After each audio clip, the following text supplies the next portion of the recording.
ভিডিওতে দেখতে পাচ্ছেন একজন ব্যক্তির হাতের আঙুলের কিছু সমস্যা হয়েছে। আপনাদের মধ্যে অনেকের কিন্তু এই ধরনের সমস্যা হয়ে থাকে।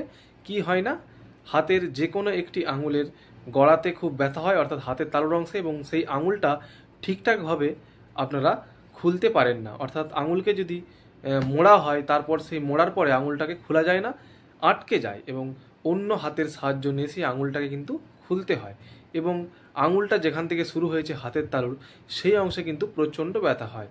তো এই ধরনের সমস্যাকে বলা হয় ট্রিগার ফিঙ্গার।